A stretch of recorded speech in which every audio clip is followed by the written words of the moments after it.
इस बार भी अगर तुम्हारे यहाँ बेटी पैदा हुई ना सीमा, तो मैं तुमसे तलाक ले लूंगा। अभी से तुम्हें बता रहा हूं। मेरा पति मेरे सामने खड़ा ये बातें कह रहा था, मगर वो इस बात को अच्छी तरह जानता था कि औलाद के पैदा होने या बेटी के पैदा होने में औरत का कोई हाथ नहीं होता। ये सब तो ऊपर वाले के हाथ में होता है। मगर मेरे पति के सर पर तो एक जुनून सा सवार था। उसे बेटा ही चाहिए था। मेरी सास भी साथ ही खड़ी थी, यही बातें कर रही थी। भाई हमें तो बेटा ही चाहिए, और अगर बेटा ना हुआ तो हम और बेटियां नहीं पाल सकते। उन्हें किसी अनाथ आश्रम में छोड़ाना। हमें तो और बेटियां पालने का कोई शौक नहीं है। सास के शब्द सुनकर मेरे दिल पर जैसे छुरियां चलने लगी हों। कैसे जालिम और पत्थर दिल लोग होते हैं जो बेटे बेटी पैदा करने का जिम्मा औरत के सर पर थोप देते हैं। ऐसा तो कुछ नहीं होता। मैंने अपनी सास से आहिस्ता से ये बात कहने की कोशिश की तो वो उल्टा मुझ पर ही चढ़ दौड़ी। बच्ची मत बनो, हमें बेटा ही चाहिए। हमने तो तुमसे अपने बेटे की शादी इसलिए की थी कि तुम्हारे 3 भाई हैं। हमें तो यही लगा था कि तुम भी बेटे ही पैदा करोगी, अपनी माँ की तरह। मगर न जाने तुम किस पर चली गई हो। तुम्हारे नसीब में बेटा है या नहीं पता नहीं। वो कौन सी मनूस गड़ी थी जब मैं तुम्हें ब्याहकर इस घर में ले आई। मैं ऊपर वाले से प्रार्थना करने लगी कि इस बार मुझे बेटा ही पैदा हो, क्योंकि 3 बेटियों के बाद अब मेरा पति बहुत चिड़चिड़ा हो चुका था। बल्कि वो तो बेटियों को प्यार भी नहीं करता था। ये सब देखकर मुझे बहुत दुख होता। मैं अपने पति को बहुत समझाती, लेकिन वो मुझसे एक ही बात कहकर जान छुड़ाता कि तुम मुझे ज्यादा सलाह मत दिया करो। मुझे बेटा चाहिए जो मेरी नस्ल को आगे बढ़ा सके। मैं उन दिनों बहुत परेशान थी। परेशानी में कैसे 7-8 महीने गुजर गए मुझे पता ही ना चला। यहाँ तक कि मेरे बच्चे के दुनिया में आने का वक्त आ गया। मेरे दिल में एक घबराहट थी जो मुझे कुछ और करने नहीं दे रही थी। बस मैं ये सोचे जा रही थी कि मेरा बेटा होगा या बेटी। तभी मैंने सोचा क्यों ना जाकर डॉक्टर से बात करूं, उनसे पूछूं कि क्या कोई ऐसा तरीका है जिससे लड़की लड़के में बदल सके, ताकि मेरा पति मुझसे तलाक न ले। मैंने उस वक्त अपनी सास से भी नहीं पूछा और नेहा के साथ अस्पताल चली गई। नेहा मेरी पड़ोसनी नहीं थी बल्कि मेरी सहेली भी थी। वो हमेशा मेरे काम आती थी। मैंने उससे बात की तो वो कहने लगी कि ऐसा तो कभी मैंने नहीं सुना, लेकिन हो सकता है कि तुम्हारी किस्मत में कोई बेहतर चीज हो। तुम मेरे साथ चलो, हम चलकर उनसे बात करेंगे। अगर ऐसा कुछ हुआ तो मेरी सहेली मैं भी तुम्हारी मदद करूंगी। तुम बिल्कुल मेरी बहनों जैसी हो। जितने भी पैसे लगाने पड़े लगा लेंगे, लेकिन अगर बेटा पैदा होना मुमकिन हुआ तो क्यों नहीं। नेहा की तसल्लियों ने मुझे फिर से हौसला दिया था। काफी देर के बाद हम लोग अस्पताल पहुंचे तो मुझे पूरा यकीन हो चुका था। नेहा ने मुझे अलग अलग किस्से कहानी सुनाकर बहुत यकीन दिलाया था। खैर हम लोग गायनेकोलॉजिस्ट के कमरे में पहुंच चुके थे। वहां एक औरत थी। मैंने उसे अपनी परेशानी बताई तो उसने पूछा कि क्या आपने पता किया है कि बेटा है या बेटी। मैंने नहीं में सर हिला दिया। तो वो कहने लगी, हो सकता है कि आपको वैसे ही बेटा पैदा हो जाए। तो फिर आपको बेटा पैदा होने की फिक्री क्यों है? आपको ये तो पता ही नहीं कि आपके बच्चे का क्या जेंडर है। जी हाँ, तो क्या ये पता चल सकता है? जी बिल्कुल पता चल सकता है। आइए मैं आपका अल्ट्रासाउंड करती हूँ, फिर पता चल जाएगा कि आपको लड़का होगा या लड़की। मैं बहुत खुश हो गई थी। मेरे दिल में एक उम्मीद भी थी और ये डर भी खत्म हो गया कि अगर बेटी भी पैदा हुई तो मुझे वक्त से पहले इस बात का पता चल जाएगा, और ये बात मैं अपने पति को भी बता दूंगी। कम से कम उसे वक्त से पहले इस बात का एहसास तो होगा कि वो एक बार फिर से बेटी का बाप बनने वाला है। मैंने अल्ट्रासाउंड करवाया तो मुझे पूरी उम्मीद थी कि मेरा बेटा ही पैदा होगा। अल्ट्रासाउंड की रिपोर्ट आने में थोड़ी ही देर बाकी थी। तब तक मैंने डॉक्टर से पूछा कि क्या ऐसा कोई तरीका है जिससे मेरा बच्चा बेटे में बदल सके। डॉक्टर ने इसी बात पर जोर दिया कि पहले आपको अपने बच्चे का पता होना चाहिए। आप बगैर बात इस बात पर जिद ना करें। थोड़ी देर के बाद मेरे अल्ट्रासाउंड की रिपोर्ट आ चुकी थी। रिपोर्ट देखकर मैं बहुत ज्यादा उदास हुई थी। मुझे डॉक्टर ने बताया कि मुझे फिर से बेटी ही पैदा होगी। बेटा पैदा होने का तो सवाल ही नहीं पैदा होता। बच्चे पेट में बदले नहीं जाते।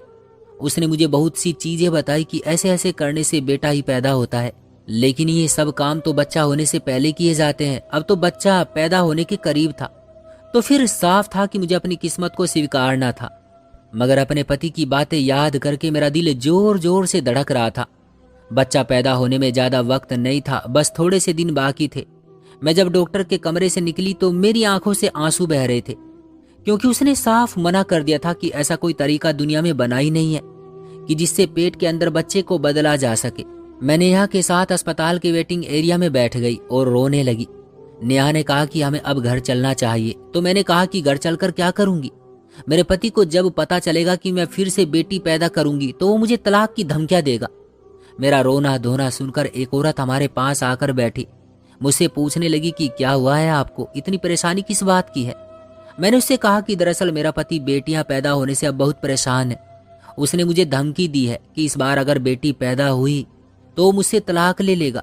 उसे तो बस बेटा ही चाहिए। ये बात सुनकर उस औरत ने ठंडी आह भरी। वो मेरे पास ही बैठी और कहने लगी, एक दिन ऐसा था, मेरी बहन, मेरे साथ भी यही परेशानी थी। मेरा पति भी मुझे यही धमकियां दिया करता था कि अगर तुम्हारा बेटा पैदा ना हुआ तो मैं तुमसे तलाक लेकर दूसरी शादी कर लूंगा। हो सकता है कि मुझे दूसरी पत्नी से बेटा मिल जाए। तो फिर आपने क्या किया? मैं अपना गम भूलकर उस औरत से उसके बारे में पूछने लगी। बस बहन, क्या बताऊं, मेरा पति तो रोज ही मुझे धमकियां देता था। फिर जब मैं तीसरी बार उम्मीद से हुई तो मुझे पता चला कि इस बार भी मुझे बेटी ही पैदा होने वाली है। मैं बहुत सारे डॉक्टर्स के पास गई। उन्हें मैंने कहा कि आप लोग मेरी परेशानी दूर करें। अगर बेटा ना हुआ तो मेरा पति मुझसे तलाक ले लेगा। तो उन्होंने कहा कि आपका पर्सनल मैटर है, हम इसमें नहीं बोल सकते। आपका पति आपके साथ जो भी करे इससे हमारा कोई लेना देना नहीं है। लेकिन हकीकत तो ये है कि दुनिया में ऐसा कोई तरीका नहीं जिससे पैदा होने से पहले बच्चा बदला जा सके। मैं इन्हीं परेशानियों में रहती थी कि एक दिन मुझे शीला नर्स मिली। यह हमारे मोहल्ले में ही रहती थी। इसे काम करते हुए 7 से 8 साल हो चुके थे और मुझे इस पर भरोसा भी बहुत था। मैंने शीला से पूछा कि क्या ऐसा कोई तरीका है कि बच्चे की पैदाइश से पहले वो बेटे में बदला जाए और फिर मेरी बेटी की बजाय बेटा पैदा हो। शीला ने कहा कि यह मुश्किल काम नहीं है। दरअसल डॉक्टर ये सारी बातें इसलिए नहीं बताते कि ये काम जरा सा गैर कानूनी है। शीला ने मुझे ये भी बताया कि अगर डॉक्टर चाहे तो 2-3 दिन के एक छोटे से ट्रीटमेंट से हर औरत के बच्चे के जेंडर को बदल सकते हैं। वैसे तो मुझे भी ये सब बताने की अनुमति नहीं है, मगर क्योंकि तुम्हारी बात तलाक तक पहुंच चुकी है तो मैं तुम्हारी मदद करूंगी। फिर शीला ने मुझसे कहा कि वो मेरे यहाँ बेटा ही पैदा करवाएगी। और तुम यकीन नहीं करोगी कि शीला नर्स के पास 3-4 दिन जाने के बाद जब मेरा बच्चा पैदा हुआ तो वो लड़की नहीं बल्कि लड़का था, जबकि डॉक्टर ने मुझे पहले ही कह दिया था कि आपके यहाँ बेटा नहीं बेटी ही पैदा होगी। अब बताओ, क्या तुम शीला नर्स के पास जाना चाहोगी? उस औरत की बात सुनकर मुझे लगा जैसे मैं इस दुनिया में नहीं हूँ बल्कि किसी और दुनिया में पहुंच गई हूँ। मुझे बहुत खुशी मिली थी। उसने तो बैठे बैठे मेरी हिम्मत बढ़ा दी थी। मुझे लगने लगा था कि अब मेरा पति मेरे साथ बहुत खुश रहेगा, क्योंकि इसको बस बेटे ही की इच्छा थी। बाकी तो मेरे साथ बहुत अच्छा रवैया रखता था। मैं अपने पति की खुशी के लिए शीला नर्स के पास जाना चाहती थी। मैंने कहा कि उसकी फीस क्या है, तो मुझे बता दो। वो औरत कहने लगी कि मैंने तो 8 साल पहले ये काम करवाया था, अब तो उसका तजुर्बा और भी बढ़ चुका होगा। तो मुझे नहीं पता कि उसकी फीस कितनी होगी, लेकिन जाहिर है फीस तो ज़्यादा ही होगी क्योंकि वो बेटे पैदा करती है। आज तक शीला ने जितने भी केस किए हैं उनके यहाँ सिर्फ बेटा ही पैदा हुआ, कभी बेटी पैदा नहीं हुई। बल्कि अब तो शीला को बेटे पैदा करने वाली नर्स कहा जाता है। ये सुनकर मेरी सारी परेशानी खत्म हो गई, मगर मेरा बच्चा पैदा होने में 15 दिन रह गए थे। क्या वो काम हो जाएगा जिससे कि मेरा बेटा पैदा होगा? हाँ बिल्कुल हो जाएगा, तुम आज ही चलो, मैं तुम्हें शीला नर्स से मिलवाती हूँ। उस औरत की बात पर मैं वहां से चल पड़ी थी। नेहा भी मेरे साथ थी। नेहा कहने लगी कि ये औरत मुझे बहुत अजीब लग रही है। ऐसा ना हो कि तुम्हें कहीं किडनैप करके ले जाए और फिर तुम्हें और परेशानी में ना डाल दे। मुझे नेहा की बातें बचकाना लग रही थी। खैर थोड़ी देर के बाद हम लोग उस औरत के साथ बैठे और फिर हम शीला नर्स के क्लिनिक की तरफ जा रहे थे। उस औरत ने मुझे बताया कि शीला नर्स का क्लिनिक बहुत बड़ा हो चुका है, क्योंकि वो लोगों की नजरों से बचना चाहती है। इसलिए उसने अपने बारे में किसी को नहीं बताया, ताकि लोगों को पता ना चले कि शीला नर्स क्या करती है। क्योंकि तुम तो अच्छी तरह से जानती हो कि बच्चे को लड़की से लड़के में बदलवाना सरकार की तरफ से गैर कानूनी है। इसी वजह से तो शीला अपने बारे में किसी को नहीं बता पाती। बस जानने वालों के जरिए ही उसके पास केस आते हैं और वो कर देती है। वैसे वो लालची नहीं है, लेकिन इस काम में जो दवाइयाँ इस्तेमाल होती है जाहिर है वो महंगी आती है। तो मैं ये नहीं कह सकती कि अब उसकी फीस कितनी होगी। खैर थोड़ी देर के बाद हम क्लिनिक के बाहर खड़े थे। मैंने देखा शीला का क्लिनिक बहुत अच्छा था, साफ सुथरा भी था, मगर बाहर किसी तरह का कोई बोर्ड नहीं लगा हुआ था। शीला ने उस औरत को देखकर उसके बच्चों का हाल पूछा तो औरत उसके पाँव में पड़ गई। बोली कि तुम ही वो औरत हो जिसकी वजह से भगवान ने मुझे बेटा दिया, वरना ना तो मैं बेटी पैदा करके अपने पति से तलाक पा चुकी होती। शीला ने उससे कहा कि ये मेरा काम है, मैं औरतों की उम्मीदों पर पूरी उतरती हूँ। कभी भी मैंने किसी को उदास नहीं लौटाया, इसलिए मुझे भगवान ने बहुत कुछ दिया है। शीला नर्स ये बात कह तो रही थी, मगर उसके चेहरे पर एक अजीब सी चमक थी। उसे देखकर मुझे लगा कि ये औरत नहीं, कोई मर्द है। उसकी आवाज भी मर्दाना थी और बातचीत भी। उसके हाथों की खाल मर्दों जैसी खुरदुरी लग रही थी, मगर मुझे उस चीज से कोई लेना देना नहीं था। मैंने शीला से कहा कि मेरा अल्ट्रासाउंड हो चुका है, डॉक्टर ने मुझे कहा है कि तुम्हारे यहाँ बेटी ही पैदा होगी। शीला ने वही गिनी चुनी बातें की। कहा कि इस बात का तुम्हारे बच्चे से कोई मतलब नहीं है, तुम्हारे यहाँ मैं बेटा ही पैदा करूंगी। और अब तुम अपने पति को पहले ही जाकर खुशखबरी सुना दो कि तुम एक बेटा पैदा करने वाली हो, यकीनन वो खुशी से पागल हो जाएगा। मैं शीला की बातें सुनकर संतुष्ट हो गई। नेहा कहने लगी कि ये औरत बड़ी अकड़ कर बात कर रही है, तो मतलब सच में ही इस औरत के पास कोई दवा है। तुम ऐसा करो कि अपने घर वालों को तुम ये बात बता दो, ताकि उनके भी होश ठिकाने आ जाए और वो तुम्हें इंसानों की तरह ही डील करे। नेहा की बात बिल्कुल ठीक थी। मैंने सबसे पहले जाकर ये खबर अपनी सास को सुनाई, फिर अपने पति को। वो दोनों मुझ पर सदके वारी जाने लगे। मेरे पति ने कहा, जितने भी पैसे लगेंगे मैं देने को तैयार हूँ। अब मुझे कोई फिक्र नहीं, बस मेरा वारिस पैदा हो जाए तो मुझे किसी चीज की कोई उलझन परेशानी नहीं होगी। अपने पति की खुशी देखकर मैं भी बहुत खुश हो गई थी। बस अब मुझे शीला नर्स के पास जाना था और वो ट्रीटमेंट करवाना था, जिससे कि मेरे यहाँ बेटा पैदा होता। अगले ही दिन मैं शीला के पास पहुंच गई। शीला के उस कमरे के अंदर बहुत सारी औरतें पहले से ही बैठी हुई थी, मगर शीला मेरे पास कमरे में आ गई। पूछने लगी कि क्या तुम रात को रुक सकती हो। मैंने कहा कि जी बिल्कुल, मैं 7-8 बजे तक रुक सकती हूँ, लेकिन यहाँ रहने के लिए मुझे और क्या क्या चाहिए होगा। उसने कहा, कुछ नहीं, बस तुम ये जूस पी लो, इससे तुम्हें नींद आ जाएगी और फिर जब तुम्हारी आंख खुलेगी तो तुम्हारा ये इलाज पूरा हो चुका होगा। बाकी तुम जो भी खाना चाहो घर जाकर खा सकती हो, बस तुम यहाँ जब तक हो तब तक तुम्हें ये जूस ही पीना पड़ेगा। शीला की बात सुनकर मेरे दिल से बहुत बड़ा बोझ उतर गया था। यानी मुझे कोई खास काम नहीं करना था, बस मुझे वो जूस पीकर सो जाना था। लेकिन फिर मैं सोचने लगी कि सिर्फ जूस पीने से क्या होगा, कहीं शीला मुझे कोई धोखा तो नहीं दे रही। दिल में बहुत सारे ख्याल आ रहे थे, मगर मैं चुप रही। शीला ने एक लड़की के हाथों जूस भिजवाया, जिसे पीते ही मेरा सर थोड़ा भारी हो गया और फिर मुझे नींद आ गई। जब मेरी आंख खुली तो रात के 8 बज चुके थे। नेहा जल्दी से मेरे पास आई और बोली, तुम्हें क्या हो गया था, तुम कब की सोई पड़ी हो। शीला ने भी मुझे कहा था कि तुम इसे छोड़कर कमरे से बाहर निकल जाओ, तो मुझे भी मजबूरन कमरे से बाहर जाना ही पड़ा। मैं काफी देर बाहर बैठी रही। पता नहीं शीला क्या इलाज करती रही तुम्हारा। अब चलो घर चलते हैं। और हाँ, शीला नर्स से पैसों की बात जरूर कर लेना, ये ना हो कि बाद में ये ज्यादा रुपये मांगे और तुम्हारे पास ना हो। तुम्हारा पति मुकर गया तो फिर क्या करोगी। मैंने उसी वक्त शीला नर्स से बात करने के लिए उसे बुलाया। वो मेरे कमरे में आई तो बहुत संतुष्ट और खुश लग रही थी। कहने लगी, तुम्हारा बेटा जरूर पैदा होगा, तुम देख लेना। मैंने तुम्हारा इलाज शुरू करते हुए तुम में बहुत सारी निशानियां देखी हैं, जिनके मुताबिक मुझे तो पक्का यकीन है कि तुम्हारे यहाँ बेटा ही पैदा होगा। बस कुछ ही दिन और बाकी रह गए हैं, फिर तुम्हारी सास का मुंह हमेशा के लिए बंद हो जाएगा। मैं बातें सुनकर खुश हो रही थी, लेकिन पता नहीं क्यों मेरा दिल बहुत घबरा रहा था। शीला नर्स के चेहरे पर अजीब सी गंभीरता थी। वो बहुत बड़ी उम्र की लगती थी, जबकि उसने अपनी उम्र मुझे 35 साल बताई थी। खैर, उसने मुझसे कहा कि अगर तुम्हारा बच्चा बगैर किसी ऑपरेशन के पैदा हो गया तो फिर मैं सिर्फ 30,000 रुपये लूंगी, लेकिन अगर ऑपरेशन करना पड़ा तो फिर तुम्हें 60,000 देने होंगे। ये बात सुनकर मैं हैरान हो गई थी। मेरे पास इतने रुपये तो नहीं थे, मगर कहते हैं कि एक औरत अपने पति की खुशी के लिए सब कुछ कर सकती है। मेरे पास अपनी माँ के दिए हुए कुछ गहने थे, जिन्हें बेचकर मैंने अपनी डॉक्टर की फीस देने का सोचा था। क्योंकि शीला से बढ़कर मेरे लिए अब कोई नहीं था, मैंने सोच लिया था कि मैं अपने घर वालों को इस बारे में कुछ नहीं बताऊंगी। अपने पति को मैंने सिर्फ उस वक्त फीस बस 20,000 ही बताई थी, क्योंकि उन दिनों ऑपरेशन 50,000 रुपये में होता था और आम केस 10-20 हजार रुपये में हो जाता था। मैंने शीला से भी कहा कि तुम्हें पैसों की फिक्र करने की जरूरत नहीं है, बस मेरा बेटा सही सलामत पैदा हो जाए तो मैं तुम्हें फीस उस वक्त दे दूंगी।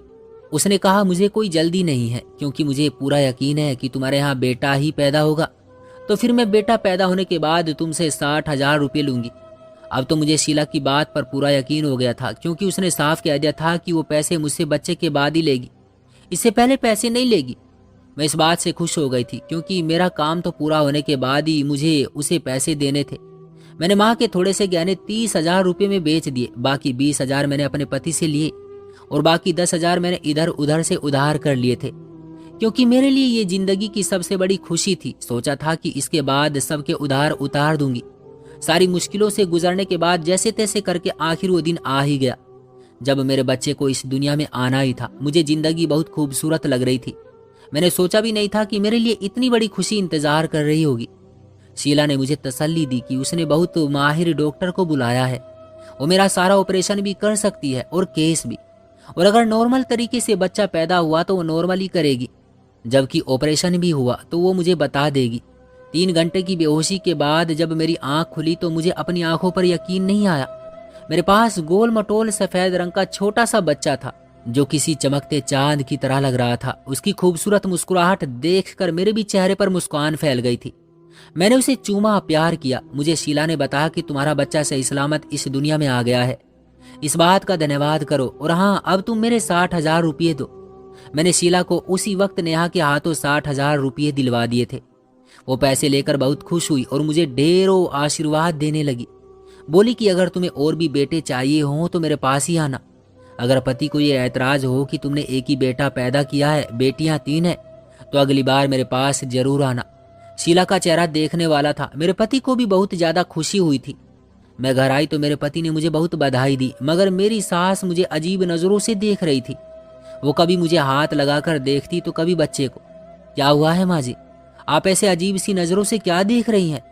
मैंने उनसे पूछा था, मगर वो बेटे की मौजूदगी में कुछ नहीं कह सकी थी, क्योंकि अब उनकी इच्छा पोते की पूरी हो चुकी थी। लेकिन मुझे क्या पता था कि मेरे बेटे की पैदाइश मेरे लिए जिंदगी का सबसे बड़ा भयानक सपना बन जाएगा और एक ऐसी हकीकत जिससे मैं कभी मुंह मोड़ नहीं पाऊंगी। तकरीबन इस बात को 1 महीना ही गुजरा था कि मुझे एक रॉन्ग नंबर से कॉल आई। मैंने उस कॉल को उठाया नहीं और ना ही बात की। मैंने अपने पति को फोन दे दिया। उन्होंने फोन पर बात करना चाही, मगर आगे से किसी ने जवाब नहीं दिया। मगर थी कोई औरत ही, हम लोग परेशान नहीं हुए थे, क्योंकि ऐसे रॉन्ग नंबर से कॉल तो आती ही रहती थी। अगले दिन मेरे पति काम पर गए तो 11 बजे के करीब मुझे दोबारा एक कॉल आई। मैंने कॉल उठाकर बात करना चाही तो आगे शीला नर्स की आवाज थी। शीला बहुत घबराई हुई थी। वो मुझसे कहने लगी कि मैंने तुम्हें एक बेटे की खुशी दी है। इस वक्त मैं बहुत ज्यादा मुश्किल में हूँ। अगर तुम्हारे पास कुछ रुपये पैसे हों तो मुझे दे दो। भगवान तुम्हें और तरक्की देगा। क्योंकि उस औरत ने मुझे जिंदगी की सबसे बड़ी खुशी दी थी तो मैंने उस वक्त बिल्कुल नहीं सोचा। हालांकि मेरे अपने पास सिर्फ 5,000 रुपये थे और ये वो पैसे थे जो मेरे बच्चे को अपनी पैदाइश पर मिले थे। सब लोगों ने हमारी मदद की थी ताकि नए आने वाले बच्चे के खर्चे में मदद हो सके। इन पैसों में से 5,000 मैंने शीला नर्स को भिजवा दिए थे। मैं तो यही सोच रही थी कि शीला बहुत मजबूर और बेबस होगी, लेकिन मैं क्या जानती थी कि वो हमारी जिंदगियों के सुकून और खुशियों को खा जाएगी। बाकी सब तो नहीं, लेकिन मैं जिंदगी भर के लिए बेचैन होकर रह जाऊंगी। शीला ने मुझसे कहा कि वो मेरे घर नहीं आ सकती क्योंकि उसे मेरे घर का पता नहीं है। मैं उसके क्लिनिक जाकर उसे 5,000 रुपये दे दूं। 5,000 रुपये लेकर मैं शीला के क्लिनिक की तरफ चल पड़ी थी। क्लिनिक पर गई तो देखा वहां पुलिस की गाड़ियां खड़ी थी, जिन्हें देखकर मुझे बहुत हैरत हुई। आसपास काफी ज्यादा लोग भी जमा थे। मैंने उनसे पूछा कि यहाँ ये क्या हो रहा है, यहाँ पर इतने ज्यादा लोग और पुलिस क्यों खड़ी है? तब एक आदमी ने वो राज बताया जिसने जिंदगी भर का चैन मुझसे छीन लिया। वो आदमी कहने लगा, दरअसल शीला के पास ना ही कोई सर्टिफिकेट है, ना कोई लाइसेंस और ना डिग्री। पुलिस इसे पकड़ने आई है। इसके अलावा इस पर और भी बहुत सारे केस हैं। मुझे तो शीला को 5,000 रुपये देने थे, इसलिए मैं बहुत ज्यादा परेशान थी। मैं आगे बढ़ती गई। क्लिनिक के अंदर झांक कर देखा तो एक लेडी पुलिस से शीला को हथकड़ियां लगा रही थी। मैं ये देखकर हैरान हो गई। साथ ही एक औरत थी जिसकी उम्र तकरीबन 30 साल थी। वो चिल्ला चिल्ला कर शीला को श्राप दे रही थी, तू मेरा बेटा खा गई। तूने पता नहीं कितनी औरतों की गोद उजाड़ी होगी, कितनों को उनकी ममता से वंचित किया होगा। अरे हमने तुम्हारा क्या बिगाड़ा था? हम तो तुम्हें पैसे देते रहे और तुम हमारे ही बच्चे को किडनैप करके आगे औरतों को देती रही हो। अब पता नहीं किसका बच्चा किसके पास है। अगर तुम औरत ना होती तो मैं तुम्हें यहीं पर मार पीट कर खत्म कर देती। तुमने हमारे साथ बहुत बुरा किया है। मुझे पता चला कि शीला औरतों की गोद में बेटा डालने के लिए किसी दूसरी औरत की गोद उजाड़ती थी, क्योंकि अस्पताल की एक दूसरी नर्स के साथ उसके बहुत अच्छे संबंध थे। ये लोग जब वहां बच्चा पैदा होता तो उनमें से लड़कों को लड़कियों से बदल देते।